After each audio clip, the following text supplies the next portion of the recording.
Diálogos con México, Dialogue with Mexico, where we have an opportunity to hear from leading Mexican intellectuals, journalists, policymakers about the pressing issues of the day in Mexico. This is a particularly important session because we are honored to co-host today's talk with Michael Shifter and the president of the Inter-American Dialogue, who will provide us some commentary after Denise's remarks. And most importantly, because we're hosting one of the luminaries of Mexican journalism and political thought, Dr. Denise Dresser. I want to introduce her in just a minute, but before I do, I want to just acknowledge a few people here. I think I saw Diana Negropontes here today, a member of our advisory board at the Mexico Institute from the Brookings Institution, and we're always delighted to have her with us and her involvement in our work. I also see there are a number of distinguished journalists from the Mexican Press Corps with us, so welcome to you all as well. We have a number of people joining us via the web, and so we're delighted to have them here as well.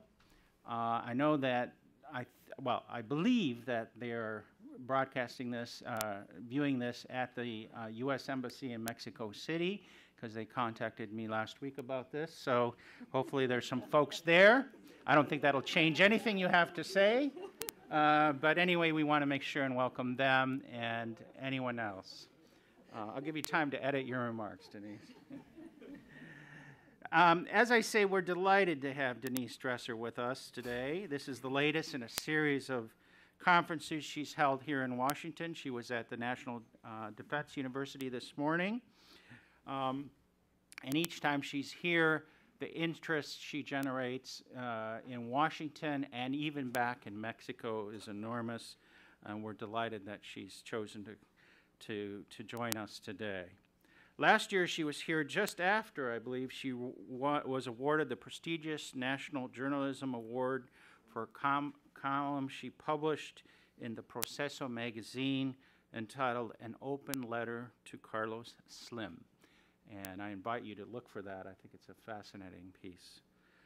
She writes a regular political column for Proceso and the Reforma newspaper and has published numerous opinion pieces in many of top U.S. and Canadian newspapers like the LA Times, New York Times, Toronto's Globe and Mail. She's also a professor of political science at the ITAM, the Instituto Tecnológico Autónomo de México. She's an astute advisor of Mexico's political and economic reality and does the seemingly impossible in the complex and polarized world of Mexican politics by being honest, principled, a fierce advocate for democracy and a competitive marketplace without aligning herself to a particular political party or movement. Let me read just a couple of lines from a recent column on the decision by the PAN and PRD parties to reject a political alliance in the state of Mexico, where a recent plebiscite overwhelmingly supported such an alliance, presumably as a way to upend the PRI's 80 years of unbroken rule in the state of Mexico. I'm just going to quote, translated this into English, and I've added a little bit just so it made a little sense, but here are a couple of those lines. By fighting amongst themselves, the PRD's tribes have succeeded in feeding the monster that is devouring them. By naming their candidate before the alliance could be worked out, the PAN has given vitamins to the PRI candidate, Avila, and his benefactors. By rejecting an alliance, the PRD and PAN are voluntarily diminishing themselves while helping grow the real enemy. These are not atypical words for Denise, honest, forthright, even biting at times. Hold on to your hats, folks. Hold on to your armrests. This should be fun. Denise?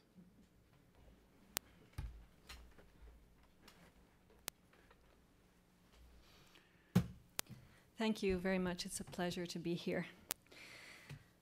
So, Mexican President Felipe Calderón finally got what he wanted.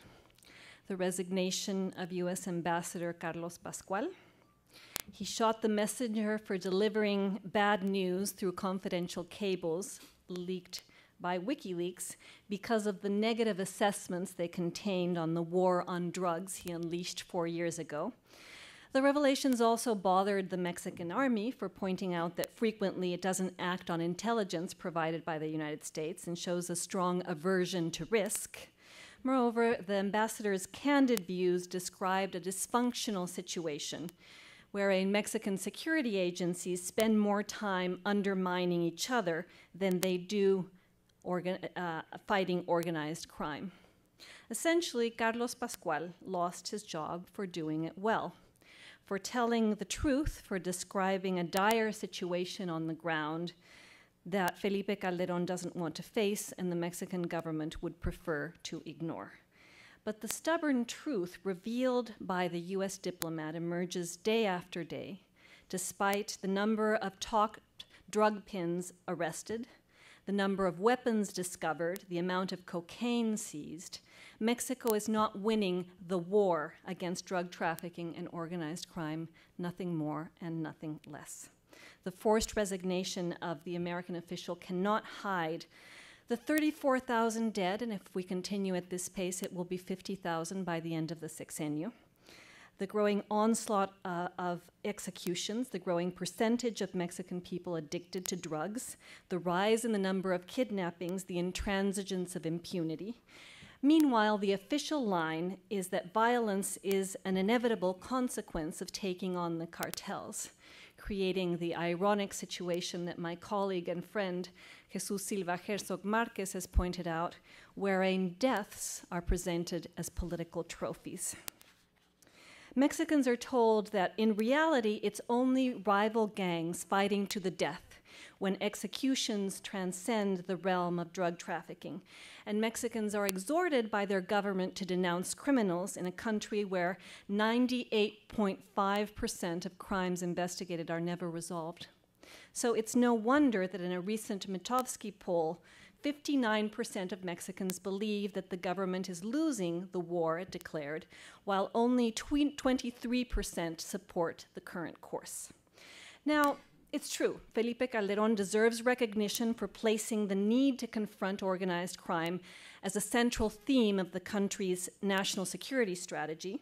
The federal government, yes, should also be commended for pushing an agenda of institutional strengthening in the security area.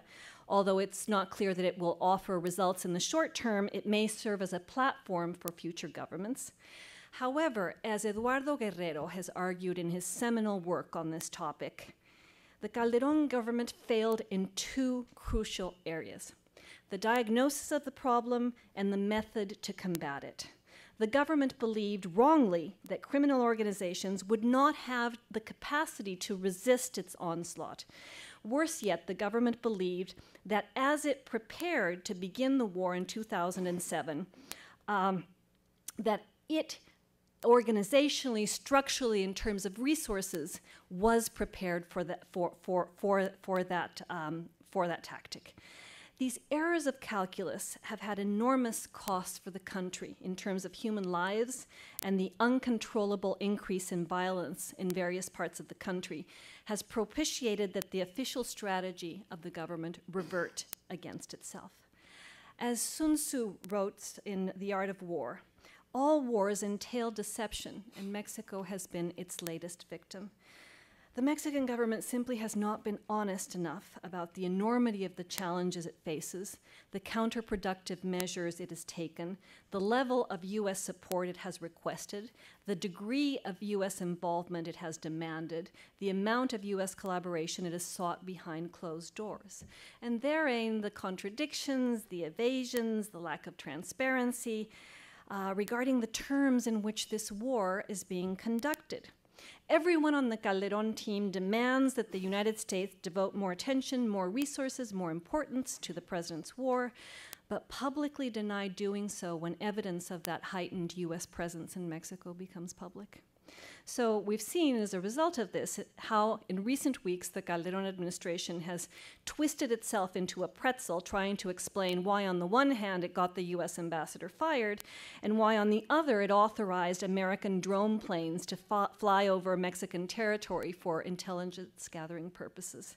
So at the same time that Calderon insists that the US assume its bilateral responsibilities, he cuts off the ambassador's head for revealing the strategic mistakes that the government has made in the war it wants help fighting.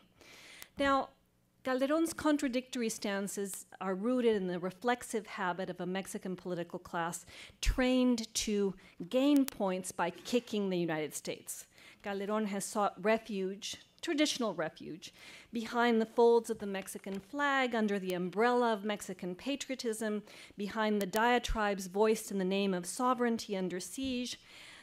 The incongruity in this case, however, is that Calderon accuses the US of intervention after he has assiduously sought it out. He criticizes the US of meddling after that meddling has been promoted by the Mexican government itself. Ambassador Pascual was accused of behaving like a proconsul after Mexican authorities in Ciudad Juarez and elsewhere, due to incompetence or irresponsibility, assigned him that role.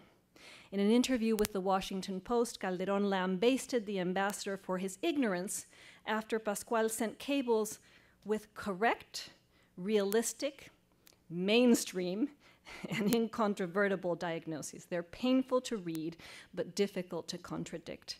And more than killing the messenger, I think Felipe Calderon and others in his government need to reflect on the messages he sent. They contain everything that should lead the Mexican president to rethink the war and the terms in which he is waging it.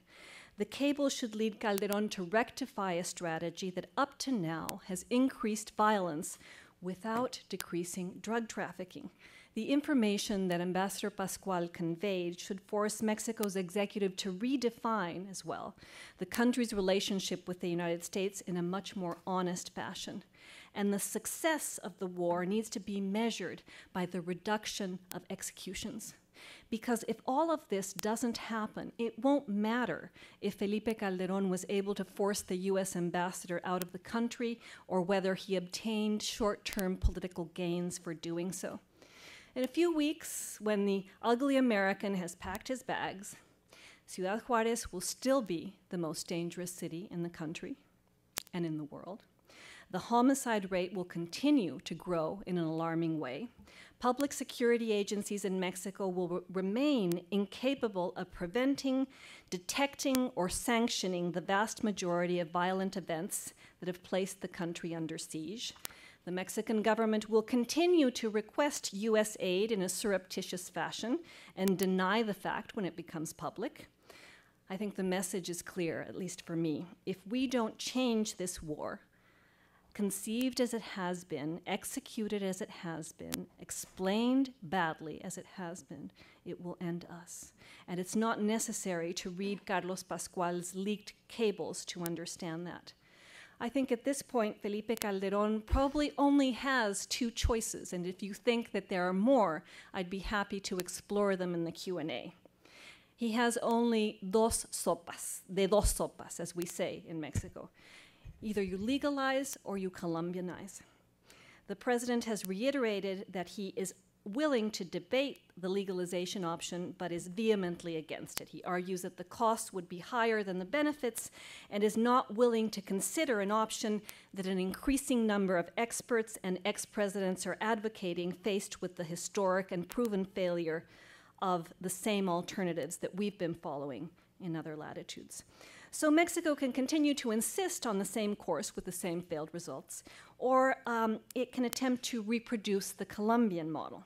As Michael Shifter has argued in his article, A Decade of Plan Colombia, security conditions there have improved substantially over the past decade. Now, for that to occur in Mexico, the government would have to acknowledge what it has not been willing to acknowledge so far in Mexico. First, that the fundamental efficacy of the Mexican state is in jeopardy, that without more significant US support, including more US military and intelligence personnel on the ground, the deterioration of the security situation will continue to take place, that Calderón in this scenario would be forced to knock on Washington's door just after he has forced the resignation of Carlos Pascual, and at a time when the last thing Barack Obama needs or wants is involvement in another conflict, that if Mexico treads down the Colombian path, the costs in terms of human rights violations will be high, that the Colombian approach would also entail not just military combat, but a broad anti-corruption campaign aimed at the courts and the municipal presidencies and the governorships, something the administration in Mexico has been unwilling to consider up to now, that Calderón would have to convince the Mexican population of the need to change tax at a time when the government's credibility on the security issue is at an all-time low. I think this is the terrible dilemma that my country faces and needs to come to terms with. And who wins in this scenario in which Felipe Calderón has staked his political fortunes on a war that the public believes he is losing? The PRI. All you have to do is to see the expressions on the faces of prominent members of the party. All you have to do is bear witness to their shared smiles, their self-satisfied demeanor, their enthusiastic embraces in public events. They know they are on their way back. They know that poll after poll puts them in first place in the presidential race in 2012. The PRI reemerges, the PRI resurrects itself, the PRI rebounds. The key beneficiary of an incompetent National Action Party and a self-destructive left. The PRI is close to regaining control of Los Pinos, the presidential residence, only after 2 sexenios of being forced out of there. And for many Mexicans, and for some analysts in the United States, this possibility is not a cause for insomnia or even concern. They speak of the return of the PRI as if it were a symptom of democratic normalcy, an indicator of positive alternancia, a sign of the modernization that Mexico has achieved and that they say it would be impossible to revert. The country isn't the same as it was in 1988, they say. The PRI couldn't govern in the authoritarian fashion it used to, they argue. The PRI would be forced to implement the reforms it has rejected up to now, even though, I underscore, it has, in tandem with the Green Party, today a majority in Congress. I wish those people who say these things were right. I wish that those who sleep easily faced with the prospect of Enrique Peña Nieto in the presidency, Manlio Fabio Beltrones in the Ministry of Gobernación, Emilio Gamboa in the presidency of the party, and Beatriz Paredes in any cabinet position. I wish that those who sleep easy with those prospects were right. I wish it were true that a new era of PRI presidencies were a sign of healthy rotation and not regrettable regression.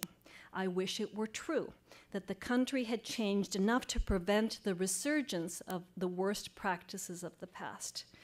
But any serious, in-depth analysis of the PRI today contradicts that prediction, based more on wishful thinking than on actual reality. As one of Tom Friedman's columns so accurately encapsulated, 3 groups coexist in Mexico today: the narcos, the NOs, and the NAFTAs.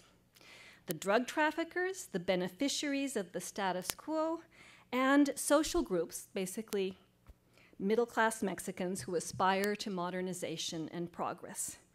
Today, by definition, the PRI is the party of the no.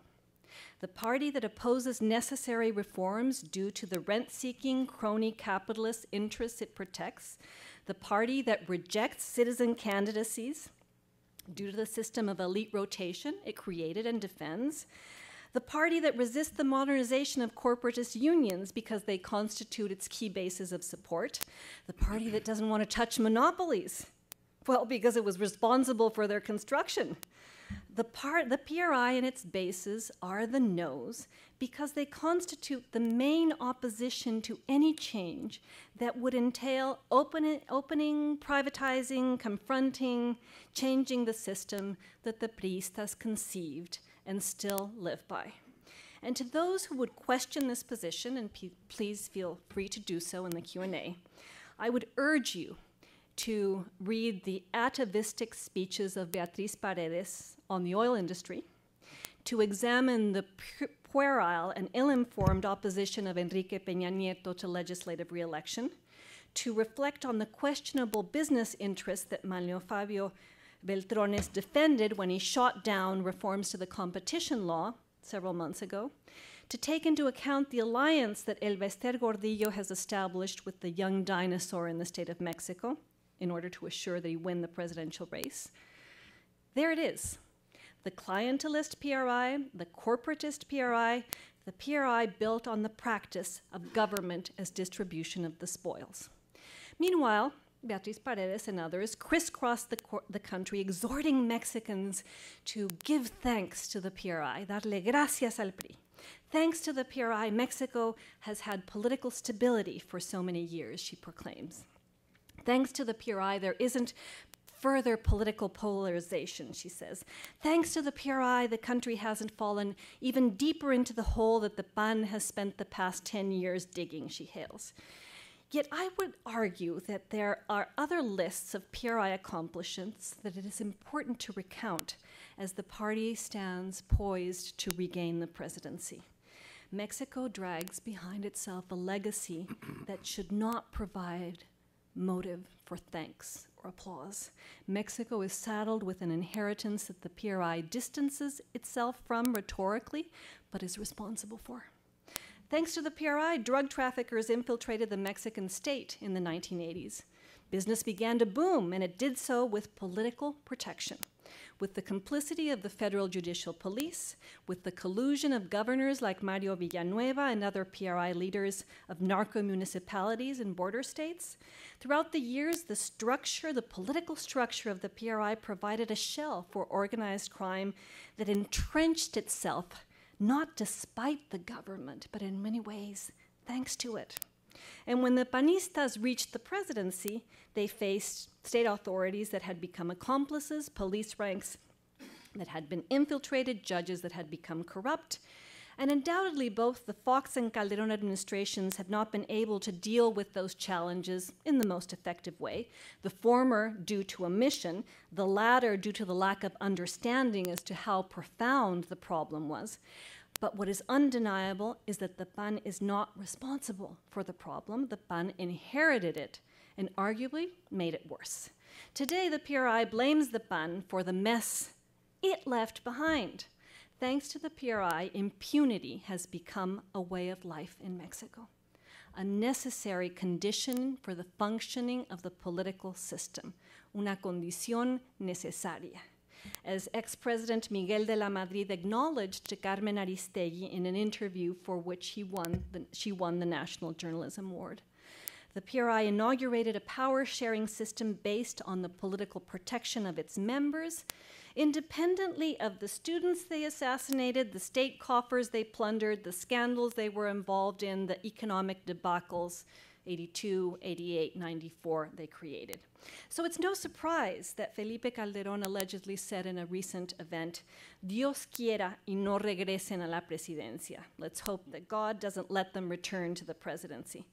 But if that happens, both he and his predecessor will have been responsible for believing that it was enough to kick the PRI out of Los Pinos without substantially modifying, exposing, or confronting its modus operandi.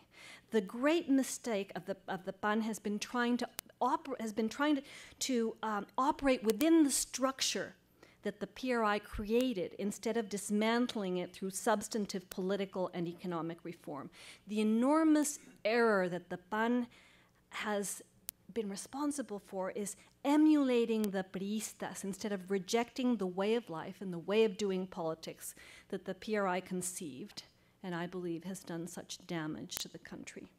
So now that the PRI denounces the failure of the PAN in the presidency, In a certain perverse way, it's right. The apprentices are being skewered by the masters. The panistas have failed in their effort to govern as the priistas used to do. They have failed in their effort to adapt themselves to the institutions that the PRI twisted. Regrettably, the PAN has spent the past 11 years mimicking some of the PRI's worst practices instead of distancing itself from them.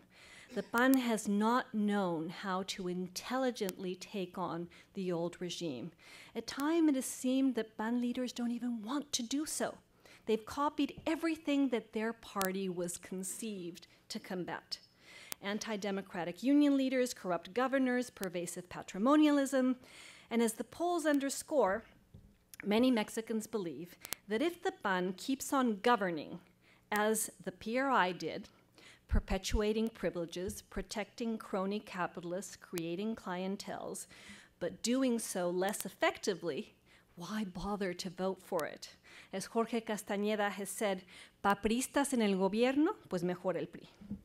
Now, this outcome is also due to the dysfunctionality of the Mexican left and of a PRD that 5 years after the 2006 presidential election still doesn't know what to do with Andrés Manuel López Obrador. And that is all I'm going to say on that topic right now because it is too depressing. I'm happy to get into it in the discussion session.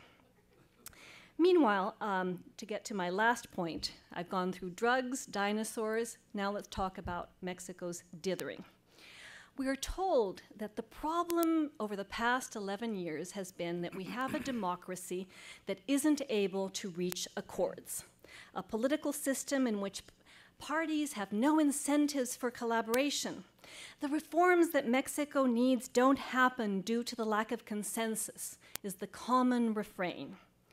That tends to be the usual diagnosis about what is the matter with Mexico, and it inevitably leads to proposals geared towards the construction of legislative majorities, such as the resurrection of the cláusula de sobrerepresentación, that infamous clause that persisted throughout the Salinas period, whereby the winning party would automatically get extra seats in Congress in order to assure a majority.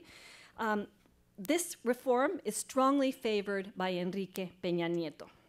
And there are other measures out there in the public debate geared towards creating a strong presidency.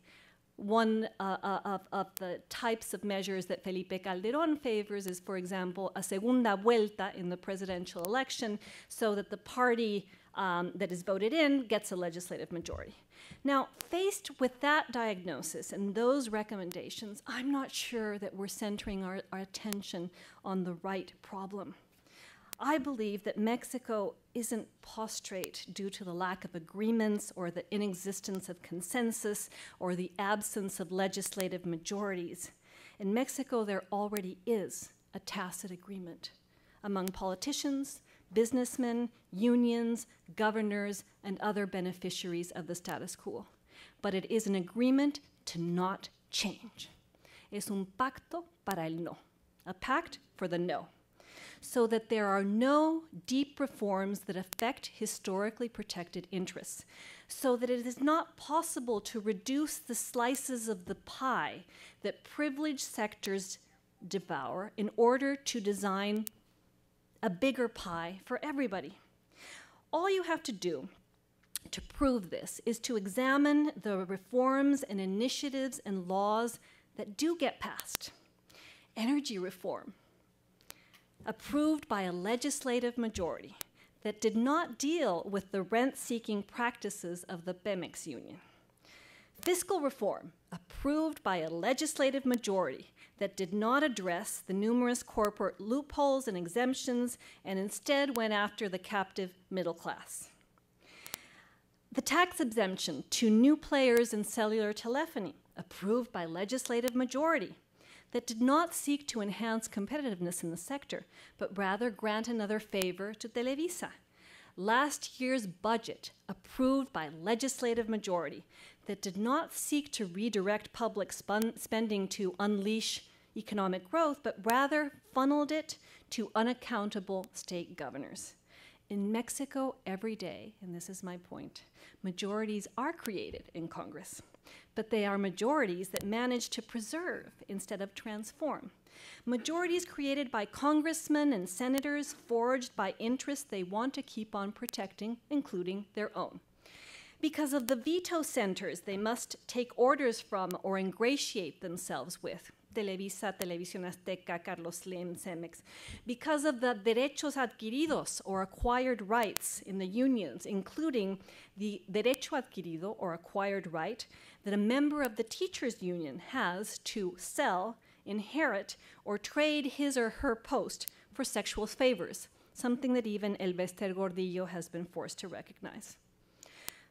Because of the pressure exerted by business elites that demand that the government act and reform, but they believe it's unacceptable that they act against their business interests regarding competition policy or tax policy.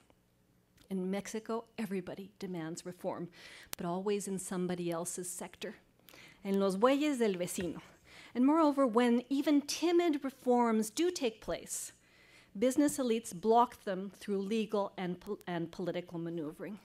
Mexico has become trapped by a foundational pact where we've been dragging it along since after the revolution that is very difficult to modify because those with the power to rewrite it live very well. Political parties with their assured multi-million-dollar public financing system, monopolists with their high barriers to entry and their captured regulators and their bought-off legislators, and their army of accountants to elude taxes, eso sí, siempre dentro del marco de la ley.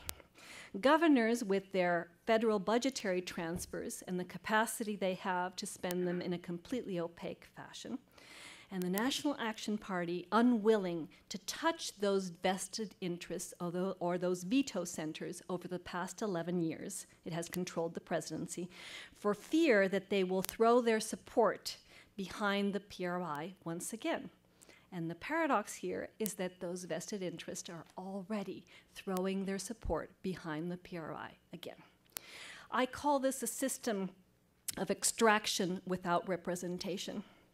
A rent-seeking pact, a pact wherein it is possible for Mexico's political and economic elites to avail themselves of the wealth of others, the wealth of citizens. And the country's elites have enriched themselves legally for decades through what economic literature calls rent-seeking. Governmental, business, union, party, rent-seeking behavior built on the basis of economic transactions that are beneficial for all of these vested interests that I have listed, but noxious for consumers and citizens. Predatory rent-seeking based on contracts doled out to family members of political officials, the control of public concessions by oligarchs disguised as national champions, the guaranteed payment of political slush to public sector unions despite their low productivity, the capacity of creatures of the state, because Elbester Gordillo and Televisa and Carlos Slim are creatures of the state, the capacity of those creatures of the state to blackmail and capture Congress, subvert democracy, and block the development of competitive markets, perpetuate the power of rent-seeking elites, and keep on squeezing citizens. Because I am an orange. Just like my fellow compatriots in Mexico, I get squeezed every day by a public or private company that charges me an excessive price or an exorbitant fee or an unjustified commission or forces me to accept expensive or bad service because I have no other choice. Whether it is Telmex or Scotiabank or Banamex or the Federal Electricity Commission or an Afore or a retirement fund or a public notary. Someone with the last name Slim or any other of the monopolists, oligopolists, and rent seekers that thrive in Mexico's economy. Every day, my fellow citizens and I become victims of a top-heavy, oligopolized economic structure in which 3 banks dominate the country's financial services, 2 companies control its open television networks, 1 company controls the country's phone network. 2 business groups control the distribution of gas. 2 companies control the cement market. 1 company controls 2/3 of the production of corn flour. 3 companies control the production of chicken and eggs. 2 companies control 80% of the milk market. 3 companies dominate the market of processed meat. 1 company controls the production of bread, and 2 companies control the distribution of medicines. These companies, with the consent or the collusion of government officials and regulators, in their sectors basically do whatever they want. They control, they collude, they abuse, they squeeze, they tear off succulent slice after succulent slice, transaction after transaction, contract after contract, fee after fee. As the Mexican Competition Commission has suggested, each Mexican family transfers 75,000 pesos annually to monopolized sectors, and the poor pay 40% more than they should for basic services like telephony. Widespread rent-seeking produces social costs, heightens economic inequalities, elevates transaction costs in an economy that, in order to be globally competitive, desperately needs to reduce them. Worst yet, entrenched rent-seeking has created a national orange grove in which 90% of the abuses committed against consumers and citizens go unpunished. And therein, the importance of restructuring and strengthening regulatory entities like the Competition Commission, of elevating the fines for anti-competitive behavior according to best global practices so that they become the equivalent of 10% of global sales and not just $7 million as they are today, of even penal sanctions for cartel-like behavior, as has been suggested by the OECD, of allowing class action lawsuits and other forms of collective rights so that the citizens and consumers can organize themselves instead of watching passively how their rights are being violated. Now, I say this in the context of what is happening in Mexico today. The Calderón administration is sitting passively by in the fight between Televisa and Teléfonos de México. A fight between monsters, a battle, I call it, between alien and predator. A confrontation between 2 misshapen creatures conceived by a crony, colluded, or weak government. A battle that should focus on innovation, on the best way to compete, on the reduction of costs and how to pass them on to consumers, has centered instead on which oligarch will keep or receive the largest slice of the pie of a television and telecommunications market valued at $35 billion, on who will receive the largest number of concessions of a public good.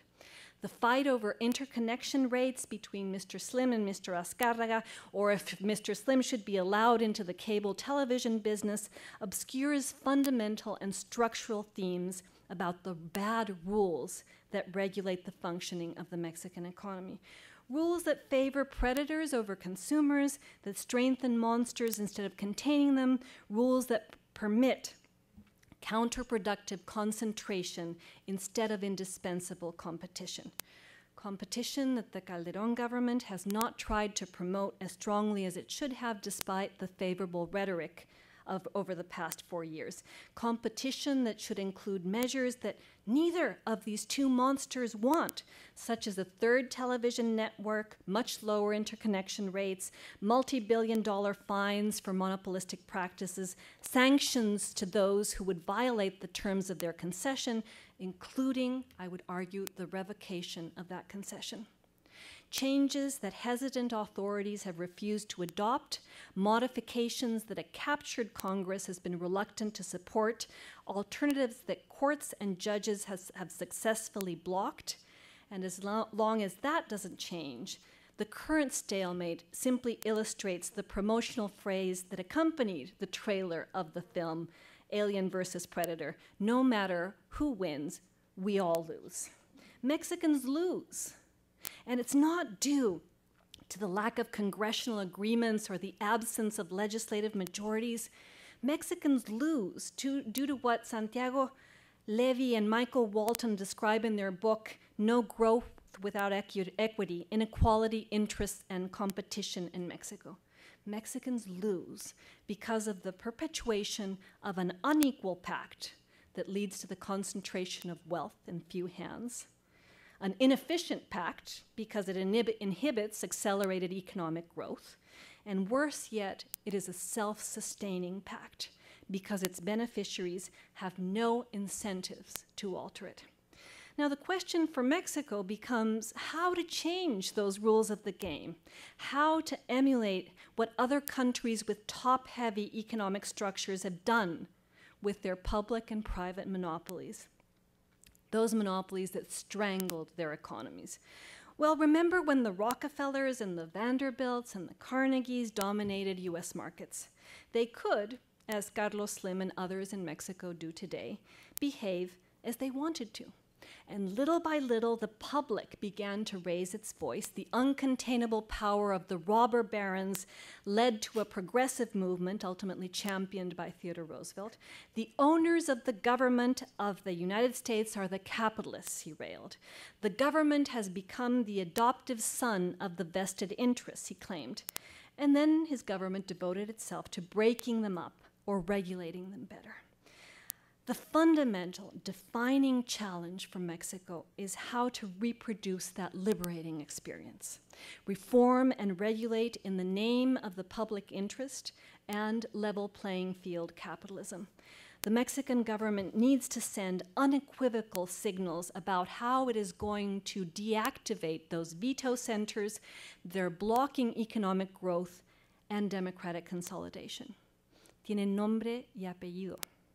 Abusive monopolists, rapacious unions, blackmailing television networks, unaccountable governors, and their allies in the government.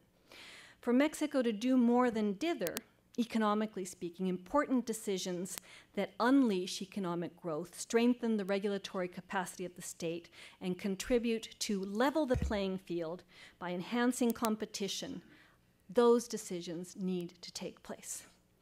And in the political realm, Mexico also needs to recognize that its dysfunctional democracy also needs to be reformed, given the lessons we've learned over the past 11 years since Vicente Fox was elected. The political and electoral system that we created in the 1990s is exhibiting fundamental flaws. What have we learned? That it was created, yes, to assure the rotation of party elites, but not to assure the representation of citizens. That it was created, yes, to promote competition among political parties, but not to force them to be accountable. As my friend and colleague Juan Pardinas argues, Mexican democracy is like a green dog. How many times have you seen a green dog? You haven't. It's too exotic. Mexican democracy is unusual insofar as it doesn't permit re-election for any political position. It prohibits independent candidacies. It does not allow referendums or plebiscites. It is mexicanísima in its absence of mechanisms for transparency and accountability. Mexican green dog democracy is exceptional in terms of its institutional design, and I'd say worse off for it. Because on the back of that green dog, riding on the back of that green dog, are the beneficiaries of the status quo, the beneficiaries of its strange breed and color. Because without re-election, there are no incentives for accountability or citizen representation or a way to weaken local cacicazgos. Without independent candidacies, there is no way of breaking the monopoly that political parties have established over public life. Without mechanisms like referendums or plebiscites, there is no way of involving the population in the definition of fundamental national issues. Without class action and other forms of collective action, there is no way of promoting public policies that the parties don't want to touch, including competition. So Mexico, what we've learned after 11 years is we have a dysfunctional democracy that we need to fix. We have a democracy that is lacking in terms of representation and accountability that it needs to change. We have a system of extraction without representation that we need to remodel. We have basically a democracy that functions very well because it functions very well for its political parties, and it functions very badly for its citizens. Therein, the need to open up spaces for citizen participation beyond elections, the need to generate incentives for legislators and municipal presidents to be more accountable, something they don't need to be now, the need to give more power to voters so that they can build effective counterweights to the established veto centers, or as we call them in Mexico, los poderes fácticos, reforms that would diminish the exceptionality of Mexican democracy, force the parties to become more accountable and more representative, domesticate the green dog and place it in the litter of more normal democracies, democracias más normalitas. And why do we keep pushing for this year after year, forum after forum, conference after conference? I always say that I began writing about Carlos Slim 5 years ago, and the only thing that has changed since my first article has been his position on the Forbes list. The regulatory environment hasn't changed, the situation for consumers hasn't changed, the competitive landscape hasn't changed. And this, along with what I've described in the presentation, the news coming out of Mexico becomes progressively worse. So why do we keep on insisting? Why do we keep on pushing? Well, here I'd like to stop and quote Bertolt Brecht, who says, "And in dark times will there be song? Yes, there will be the song of the dark times." And I think that it is imperative for Mexicans from all walks of life to take up the task of doing so, of continuing to sing and demand and denounce and fight, even in dark times, because it is precisely the resignation, the complicity, the silence, the impassibility of so many that explains why a country as majestic as Mexico has been so badly governed. Our task as analysts and citizens is to hopefully hold up a mirror so that Mexico can look at itself with the honesty that it deserves. Our task is not, as Felipe Calderón has demanded, to speak well of Mexico, but rather understand that the most important intellectual obligation we have is to pay tribute to the country by criticizing its flaws, because we know and we can envision how it can be better. And finally, our task is to ask others to be part of the rescue team of a country sequestered by violent criminals and venal governors and rent-seeking monopolists and unaccountable elites. A rescue team formed by those who refuse to be spectators in the face of injustice, stupidity, or political regression. A rescue team created by those who criticize Mexico because they are tired of what poet Carlos Pellicer called the absent splendor, el esplendor ausente. Those who sing in the dark because it is the only way to illuminate it. Thank you very much.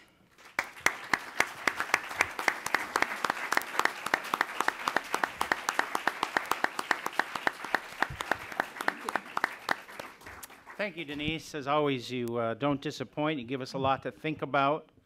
And we are going to take a minute here to invite Michael Shifter, our co-host today, president of the Inter-American Dialogue, to offer a few thoughts and commentary. And then we'll open it up to questions to all of you. We have about 40 minutes, so I think we're in good time. Michael? Thank you, Eric, and it's a pleasure for the Dialogue to co-host this event with the Mexico Institute, the Wilson Center, and especially a pleasure to be here with Denise, who's an old friend who spent some time at the Inter-American Dialogue some years ago. I guess Eric wanted some balance on the initial presentation, so he found somebody who was inarticulate, but I'm going to try to be negative since Denise was so upbeat and positive, just to try to give the other side of this perspective. And I'm going to try to cover, I'll let others talk about dinosaurs and dithering. I'm going to focus on drugs, and we'll save the others for other people. I think it's I often have the sensation when I listened to interpretations, critiques of Mexico, as I've often felt about Colombia for a long time, a country that I've followed and continue to follow, which is that a lot of the critiques are very compelling, have a lot of validity, and then you listen to the other side and talk about some of the positive things that have happened, and they also make some sense. And so you try to sort of come out with where do you stand? The terrible and the positive sort of coexist. In the case of the situation in Mexico, though, it is hard looking at the data for all of the so-called successes of prosecutions and confiscation of drugs and other things that have been detailed by many. It just seems to me that the overwhelming weight of the evidence is very troubling. It seems that it's simply too strong. The drug war is too vicious, too brutal, that whatever steps and measures are being taken simply haven't been able to make a lot of progress. And the argument that somehow you need this at the beginning, a lot of violence sort of shows that things are eventually working because you're breaking up the old system, I think has a certain time limit on it. And I think that time limit is, if it hasn't passed, it's certainly about to pass. And even some of the successes that I talked about are turned into very negative consequences in Central America, in Guatemala, where a lot of the drug cartels are being pushed across the border and are creating tremendous difficulties and deterioration in the security situation in Guatemala and other countries in Central America. I do think that what was interesting what Denise said that I think is very, very important is that there needs to be, and this took a long time in Colombia, sort of a recognition that this is a major, major problem that's going to take a long time, and it's going to take the whole country to come together because the country's on the line. And I'm not sure to what extent that point has been reached in Mexico. And there is a sort of a sense, well, we're going to take some of these measures, call out the military, and we're going to resolve this and go back to the way things were. That is, I think, isn't likely to happen. And it took Colombia 20 years or so to reach a point where they said this society is no longer viable if we keep going down this road. And so there was a kind of a mobilization of society. It requires leadership. It requires really sort of tapping into something that I think is very fundamental. Let me say that Denise talked about the two options, legalization and Colombianization. On the drug war, legalization, I think, is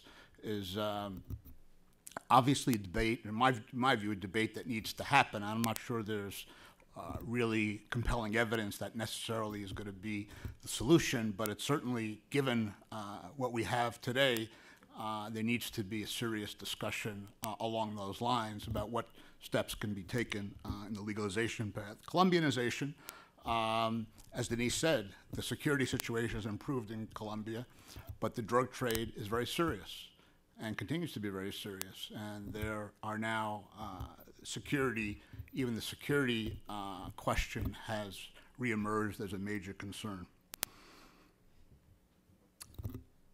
Let me just finally say this notion of shared responsibility, which we hear a lot about today, has been something that's been around for 20 years or so. I don't think it's as new as sometimes it's characterized. The question is, what does it mean in practice? There's a Merida Initiative 1, Merida Initiative 2, but is there really a very serious attempt on this side to grapple with major issues that are directly contributing to the deterioration in Mexico? And that, I think, is something that has to be part of any kind of overall presentation about what's happening. The United States has a responsibility not simply to provide assistance and resources, technical support, intelligence, and all the things which are valuable and are worthwhile, but really not enough. And if we should have learned anything from the Colombia experience, that's what we should have learned. And yet there is this sort of, let's come up with another program, let's come up with another package. Good, I'm not against that. But it clearly, if you see, in light of the evidence in Mexico, there needs to be more fundamental rethinking of policies on this side. Drug policy, obviously, is important. The outflow of guns, money flows. How much is really being done on this side? And so there is, I think we have to, Denise is very tough on the Mexican side. I think we have to be similarly tough on this side. And I think it's really, and given what she's described, there is a responsibility, I think, to really do something beyond what's currently being done. So maybe the next talk she can give would be, what's the matter with the United States? Gridlock, guns, and come up with something else. Anyway, I'll leave it there. Thank you. Thank you, Michael. Thank you very much, Michael. May I respond very quickly to a couple of things you said? When you argued that it took Colombia a long time to reach a recognition that the whole country had to come together, we're not there yet. So I think that things are going to get worse before they get better, because the security situation is still something that is being used as a political football. And that, I mean, I placed a lot of responsibility on Calderón's, I think, perhaps well-intentioned but misguided strategies. But the fact is, he has not received support from the PRI governors. And that has been a major, major factor in creating the sort of situation that we're in. And I think this is going to continue to happen up until the PRI is in its second sexenio. And then the security situation may prove to be a catalyst for a coming together or a national consensus on how to deal with the issue, but we are far from that scenario. I'm also reluctant to speak about the war as if it were exclusively a drug war, because one of the things we've learned over the past, I'd say, 2 years, is that what's going on in Mexico is not just a drug war. I mean, much of the violence that is occurring, it goes far beyond the realm of drug trafficking activities. It is related to the fact, and several people have written about this in a very provocative fashion, related to the fact that when Calderón sent in the military in combination with the federal police to carry out joint operations in places like Ciudad Juárez, those joint operation maneuvers essentially entailed a dismantling of local police forces. Local police forces that, yes, were infiltrated, corrupt, etc., but that actually provided a semblance of social peace, because they kept in place a series of rules, many of them extra-legal, which people knew how to live by. The army and the federal police come in and start to patrol the streets to act simply as a deterrent against drug traffickers. But you lose that intermediation that set the rules. And what happens? A void is created, a void of absolute lack of authority, or it's unclear who has the authority. And what happens? People in Mexico start to arm themselves. And it's not just drug traffickers. It is vendedores ambulantes and small landowners and flower sellers. People arm themselves in order to protect their markets.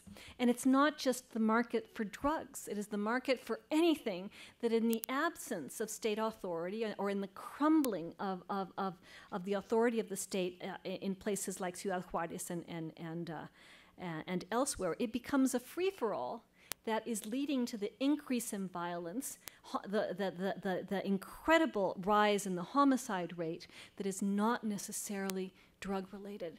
And therein my emphasis on how the war that we're carrying out has to really be a war about establishing security and creating, for the first time in the country's history, a rule of law. I mean, people in Mexico refer to el Estado de Derecho como si existiera, as if it existed.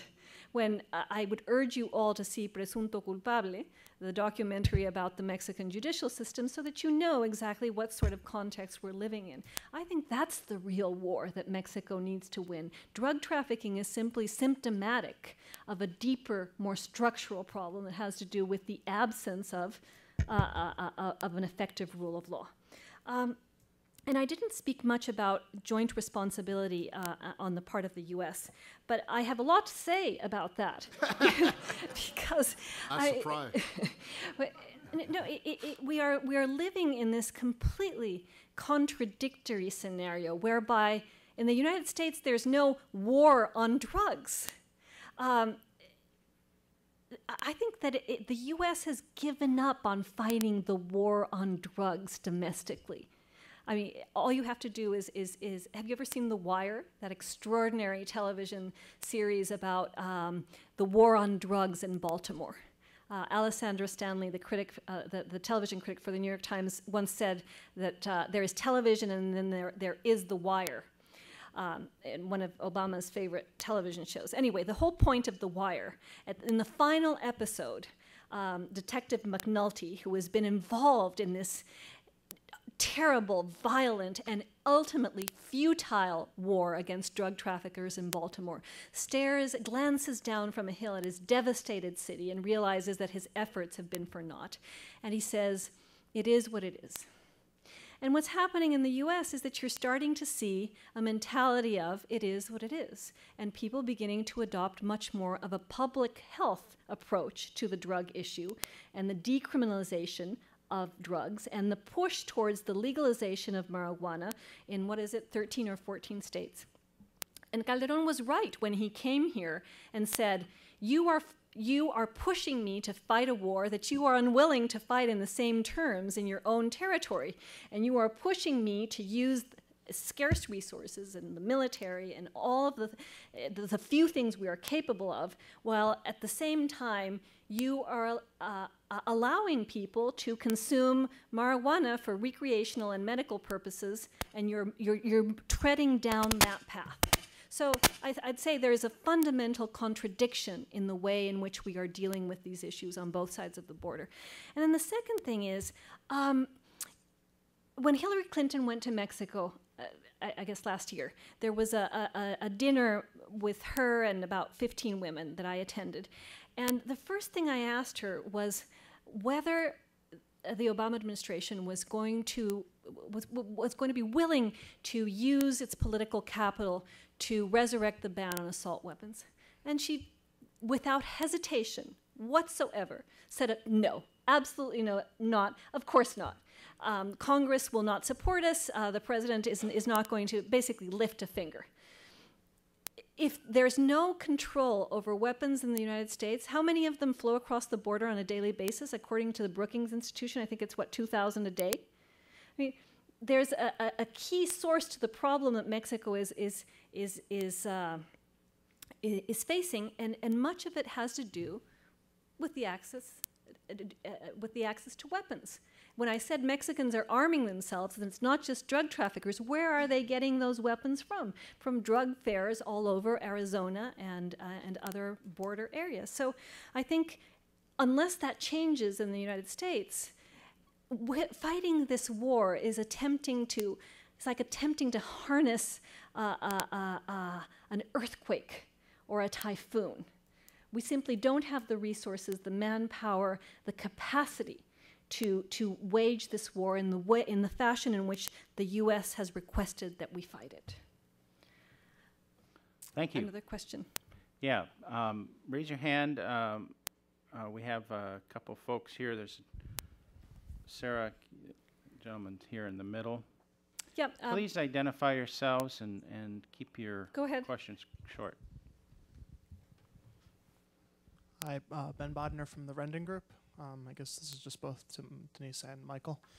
Last week there was on the program at NPR, they had two sides of public education in prisons in terms of how prisons were 6 times using money in the U.S. budget compared to education. A lot of this had to do with small-time drug use, and I guess there's a political inability right now with the U.S., and I just wanted to know, like, if you guys could more comment on that, I guess, in the sense that, yes, the U.S. needs to do more, and it needs to acknowledge that Mexico is a very necessary partner, whether it be in trade with NAFTA, but I just see, like, right now there's a political lack of will, and it's not on the top of priority for either the administration or Republican opponents. Michael, I'm going to give that to you. No, all I can say is that I share that, unfortunately, that I don't see a lot of political momentum or anything to change that. And I certainly don't think that those kinds of issues are in the political class's mind are connected to Mexico. It's really fundamentally a domestic issue, and the foreign policy implications and the effect and consequences in Mexico are not really factored in, as far as I can tell. That's not part of the debate. It should be part of the debate because it's connected, but I don't think so. And I don't see that situation that you described changing anytime soon, unfortunately. We had one more question there, and then we had a question over here from Jesus. Hello, my name is Edgar Chavez. I'm a graduate student at SAIS, Johns Hopkins here. I would like to get your opinion in terms of generational change in Mexico, because we've seen recently Nexos published the results of a poll that characterizes Mexicans as increasingly liberals, but at the same time wild liberals. And I can see this trend of the younger generations that didn't grow up during the time of the regime, and which are becoming increasingly open to the outside world, to new ideas, but at the same time that live in the lack of order, the lack of direction that the country has taken has made us more distrustful of each other, not only of the state, but each other, and has caused a withdrawal from the public debate, from the public scene. So I would like to get your perspective in terms of political culture, and especially in terms of the new generations and the implications for the future of the country. I feel, first of all, a caveat, I feel quite uncomfortable making political culture arguments to explain anything. I mean, I was trained at Princeton to use culture as an explanatory variable only when everything else has failed. But I will respond to your question. What are some of the worrying trends about Mexican political culture? I always say that one of the worst legacies of 71 years of authoritarian rule was to leave a country of people who don't know what their rights are. They don't know how to defend them. They don't know how to fight for them. They don't know the basic rights or responsibilities of citizenship. They were not educated to be citizens. So they may be liberal, and Marcelo Ebrard, the mayor of Mexico City, has understood this quite well, and therefore the turn towards liberal, progressive policies in Mexico City, where there is a large base of support for precisely those policies.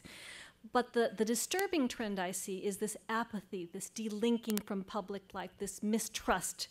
And it's leading to what I have said, and I think I referred to this 2 years ago when I was here, what I call the Putinization of Mexico, where democracy is viewed as anarchy, as chaos. It's the same as Russia under Yeltsin, and then people begin to experience this nostalgia for an era of clarity, of rules, of order, of a firm hand. I mean, in every conversation I hear or I'm a part of, and I mean, I'm not of your generation, well, not that much difference, but I am a university professor, so I am constantly in touch with people who are between 18 and 22. And even there, among my most liberal students, I will frequently hear someone who says, pues que regrese el PRI porque por lo menos esto no pasaba con ellos. Well, the PRI should come back because at the very least this sort of chaos didn't happen with them. And I think the PRI is gambling on that prospect, on the fact that it's going to have this base of young people who did not grow up under authoritarian rule. And the PRI will say, well, it wasn't authoritarian, it was democracia a la PRI. I think we need to be honest, it was authoritarian. People who didn't grow up under that sort of rule don't know what it was about. And they see Enrique Peña Nieto, they see him every night on TV, you know, and he's, according to some, you know, handsome and young, and he has a pretty wife who's a telenovela actress, starlet, and he doesn't look like the vintage dinosaurs of the past. And faced with few other alternatives, and I hope someone will ask me a question about the Mexican left, faced with the collapse of the Mexican left and the track record of the National Action Party, people are flocking to the PRI. I mean, in the absence of social ties, in the absence of well-functioning institutions, in the absence of what Francis Fukuyama calls trust, in the absence of a civic culture, Mexicans seek a providential figure who can save them from themselves. You know, un Cid campeador. Every 6 years, who will save us? I mean, what Mexicans yelled to Vicente Fox the night he was elected, when he was standing at the Ángel de la Independencia, no nos falles, Vicente, don't fail us. And they were surprised when that happened. Well, there's a reason why Mexican presidents keep failing in terms of popular expectations. I mean, one of the components has to do with institutional design, as I referred to. Another has to do with the country's oligopolized economic structure. And another thing has to do with the absence of effective citizenry. I mean, good governments are made of by effective citizens. And when you don't have those who are at the top have no incentive whatsoever to respond to those who are at the bottom. I gave a talk at the National Defense University this morning, and on the drive back, I was saying to the person who brought me that one of the things Barack Obama said during his campaign was, power never concedes. Power never concedes without a good fight from below. Well, power in Mexico is not going to make concessions. I mean, why would you? To be a Mexican politician today is to be in the best situation on the planet. Cartloads of public money and zero accountability. So where's the incentive for change going to come from? From the only place I think it can. I'm not sure that it will, but where can it come from? From people like you. And I hope you will return and lead what I have just suggested that you do. Okay, Jesus Esquivel from Proceso Magazine had a question right there, Dana. Denise, I will ask you about the Que Regrese el PRI and the new leadership of the party. I understand that Moreira is having like breakfasts every week with some columnistas and journalists that are used to work for the PRI. Not with me. I know. No one from Proceso has been invited to those breakfasts. But anyway, he's talking about the solution for the narcoviolencia and the Mexican society tired of this situation that everybody's killing each other. And he's talking about negotiations with the narcos. Right. So I just wonder what you can say about it. I think it's a fantasy. My fear is that the Mexican population will buy it. Why is it a fantasy? Because, yes, I mean, the PRI in the past pacted. We all know that. The Salinas administration pacted in the 1980s. And the pacts entailed, you do your business, you control your markets, you don't kill civilians. That pact was upended by Felipe Calderón's war and probably by infighting within the cartels even prior to Felipe Calderón's arrival to the presidency. And now Mexicans, tired of the violence, tired of the executions, concerned that the country is spinning out of control, believe that a return to those pacts is necessary. I don't think it's even possible, because the nature of the business has changed. I mean, the nature of the business has changed, and also the composition of the cartels has changed. Yes, in the 1980s, there were 3 or 4 big cartels that you could actually pact with. Now, and in the past, Mexico was just a place where drugs ran through. Now there's an active addiction problem. Now there are local markets that are being fought over. And now, because Calderón has decapitated some of the key cartels, he has produced a situation, a counterproductive situation, as Eduardo Guerrero has argued. It's like stepping on mercury.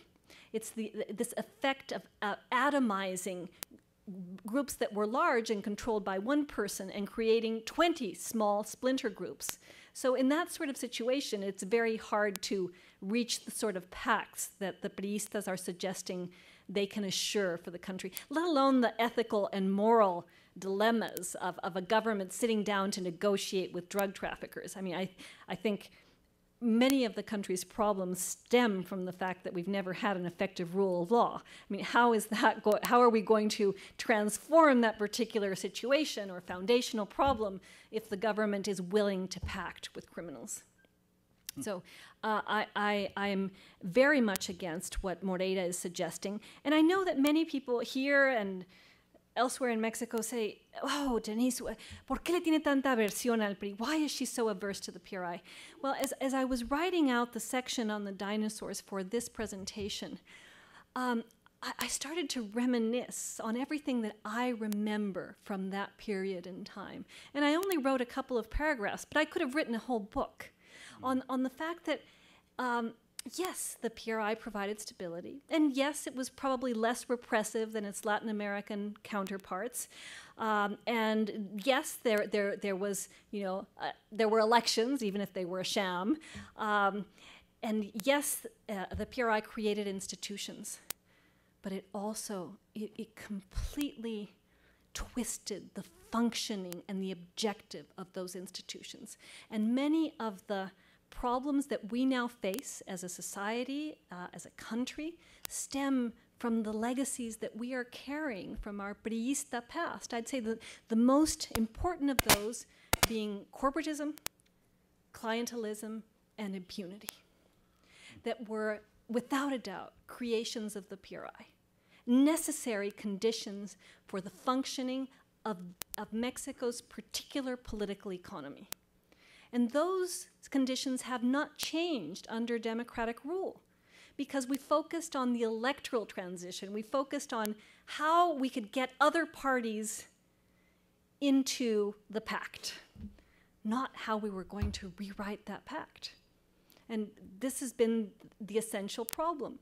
We are in an electoral democracy with many of the trappings of a functional electoral democracy, but ensconced within institutions and practices created for an authoritarian system. We had a question here from Dolia, and then Pat, and I think that will round us off here today. Well, I have a couple of quick questions. I'd like to go back to what your opening remarks on Pascual, because many people were expecting a different reaction by the U.S. government. As you know, President Calderón was here, and he personally asked Obama, a totally unprecedented situation, to get rid of Pascual, or that he didn't like Pascual, or whatever words he used. And the New York Times reported that the answer was no, he's our man and he's staying. But a few days later, less than 10 days, Pascual resigns. He wasn't fired. He resigned because he just couldn't take it. We were expecting some sort of reciprocity, maybe freezing a little bit the activities of our own ambassador here, or a stronger statement from the State Department, or even the White House, but there was nothing, absolutely nothing. A few days later, we saw Correa, the president of Ecuador, doing the same thing to the US ambassador, and their reaction was immediately. They declared non grata the Ecuadorian ambassador here in Washington, and he had to go back. It was also around the WikiLeaks. Why the double standard? Right. When you said Pascual resigned because he couldn't take it, I don't agree with that statement. I think, and I have not talked to Ambassador Pascual since he resigned, so all of this is mere speculation on my part. I think Carlos Pascual resigned because Calderón made his situation in Mexico untenable.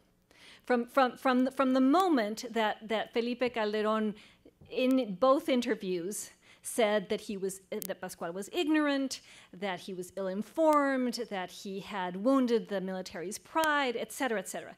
He sent a powerful message to every member of the Mexican bureaucracy, which is, do not speak to this man ever again, which is not a message that other presidents sent to their bureaucracies after WikiLeaks, which in many ways were much more damaging. I mean, what WikiLeaks revealed about the assessments of Angela Merkel or of Cristina Kirchner. So I think Pascual resigned because he realized that he was not going to have the ear, the trust, the necessary interaction that he needed to do his job effectively because Calderón had sent a specific message out, basically declaring him persona non grata. And if you look at Hillary Clinton's comments, I think she says 2 or 3 times when she announces Pascual's resignation that she does so with great, I don't know if she uses the word sorrow, but she clearly, I mean, the mere fact that she came out and announced his resignation when she was off in London and the negotiations over Libya were taking place, that in and of itself, I think, is unprecedented. Now, why the different reaction to Correa? Well, because this was starting to set a precedent. I think you could accept it perhaps in the case of Mexico. And by the way, I would say that there was a reaction. Perhaps the U.S. didn't, no one here actually saw it. But shortly after Pascual resigned, President Obama gave an interview to CNN in which he said that he believed President Calderón was frustrated because he was not winning the war against the drug cartels, or something along those lines, which was, tantamount to, very courteous, but it was going against the official line of Calderón's success. So anyway, I think that was somewhat of a reaction, but I think that in the case of Mexico, first of all, the U.S. didn't know exactly what to do because of the unprecedented nature of the resignation. And when it happened in Ecuador, I think that then the reaction was either we stop this now with a strong gesture on our part, or this is going to start to happen in many other countries. So we better escalate the costs of the decision, something that didn't occur in Mexico's case. And then I mean, I'm just speculating here. I also think that the nature of the relationship is very different. I mean, Mexico, vis-a-vis Ecuador, even though Mexico doesn't have a place of primacy in U.S. foreign policy, I think heightening conflict between the two countries, that one of which is part of NAFTA, was not a decision that the American establishment was willing to make at this time. Pat, you have the final question. Sorry.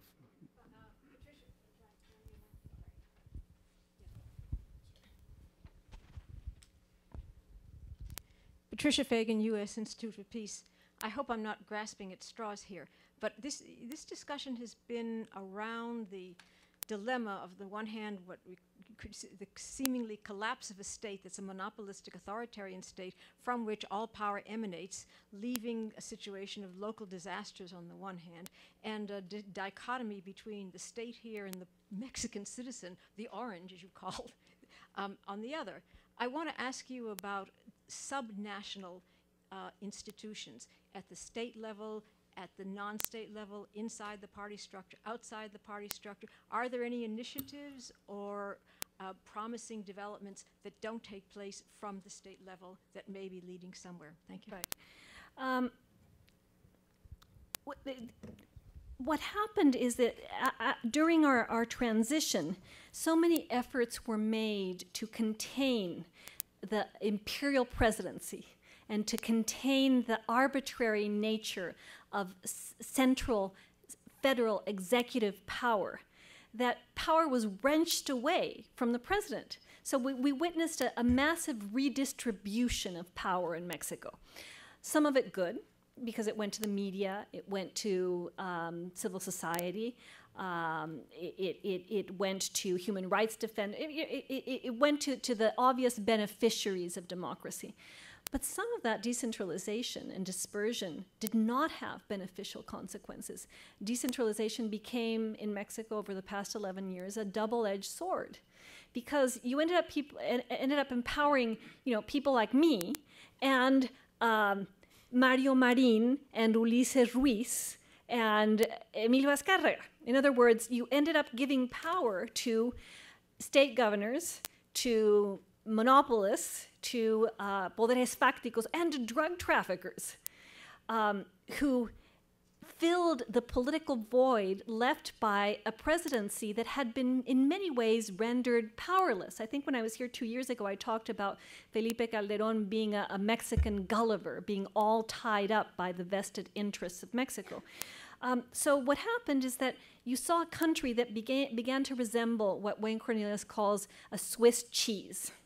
Imagine a country that has holes in it that are authoritarian archipelagos. You gave power and resources to local caciques who began to govern their states as they wanted to. We saw it in the case of Puebla, we saw it in the case of Oaxaca, we've seen it in the case of Coahuila, etc. So you saw the emergence of, to use your term, subnational regimes that went very much against the national trend towards democratization, openness, transparency.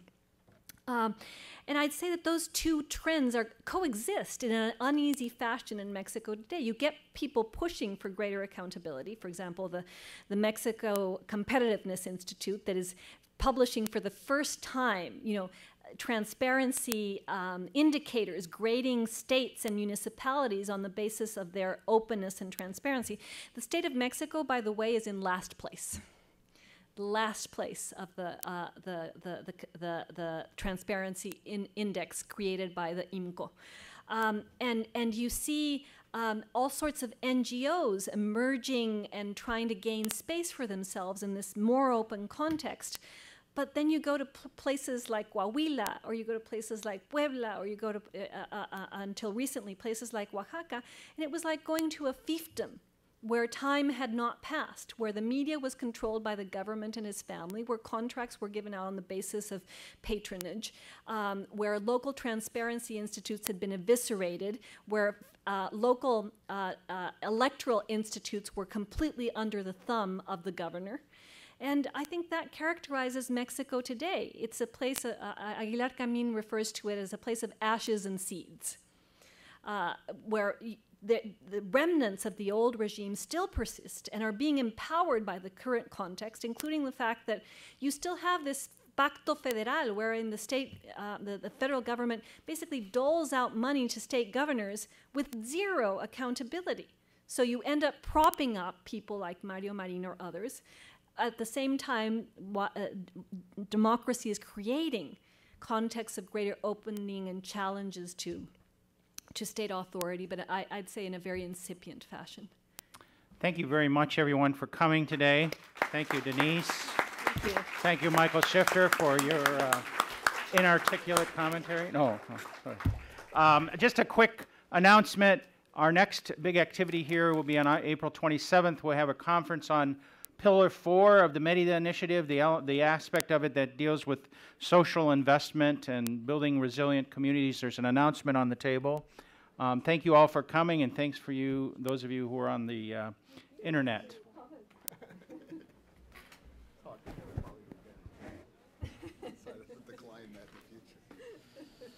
Great to see you. Good luck. Thank you. Thank you.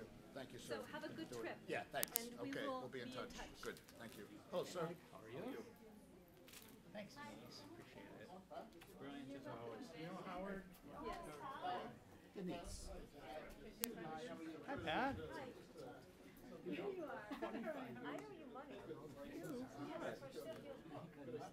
Oh.